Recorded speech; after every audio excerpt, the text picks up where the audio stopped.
Hello నమస్తే, welcome to Sakshi life. నేను లిఖిత.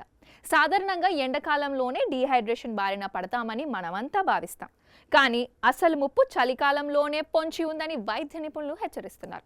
ముఖ్యంగా స్కూళ్లకు వెళ్లే పిల్లల్లో సైలెంట్ డీహైడ్రేషన్ వల్ల వారి చదువు, ఏకాగ్రత దెబ్బతింటున్నాయని తాజా అధ్యయనాలు వెల్లడిస్తున్నాయి. ముఖ్యంగా శీతాకాలంలో పిల్లల ఆరోగ్యం, జ్ఞాపక శక్తి విషయంలో తల్లిదండ్రులు తీసుకోవాల్సిన జాగ్రత్తల గురించి అందరూ తప్పకుండా తెలుసుకోవాలి. చలికాలంలో వాతావరణం చల్లగా ఉండటం వల్ల పిల్లలకు దాహం తక్కువగా అనిపిస్తుంది.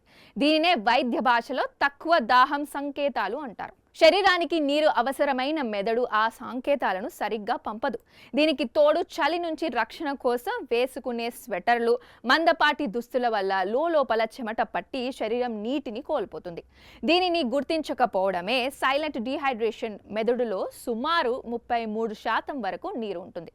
శరీరంలో ఉండాల్సిన నీటి శాతంలో కేవలం 1% నుంచి 2% తగ్గినా అది మెదడు పనితీరుపై తీవ్ర ప్రభావం చూపిస్తుంది.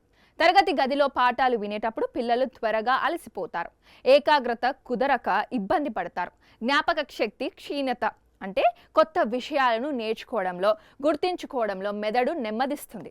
కారణం లేకుండానే పిల్లల్లో కోపం రావడం, నీరసంగా ఉండటం డీహైడ్రేషన్కు సంబంధించిన లక్షణాలే. పిల్లలు తమకు దాహంగా ఉందని చెప్పకపోయినా కొన్ని లక్షణాలను బట్టి ఆయా సంకేతాలను సులువుగా గుర్తించవచ్చు. పెదవులు ఆరిపోవడం, చర్మం పొడిబారడం, మూత్రం ముదురు పసుపు రంగులో రావడం, తరచూ తలనొప్పి వస్తోందని చెప్పడం, స్కూల్ నుంచి రాగానే విపరీతమైన అలసట చూపడం, చల్లని నీరు తాగడానికి పిల్లలు ఇష్టపడరు.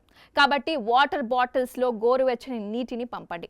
కేవలం నీరే కాకుండా సూపులు, పండ్ల రసాలు, కొబ్బరి నీళ్లు లేదా మజ్జిగ రూపంలో ద్రవాలను అందించాలి. కీరా దోస, నారింజ, యాపిల్ వంటి నీటి శాతం ఎక్కువగా ఉండే పండ్లను స్నాక్స్గా ఇవ్వాలి.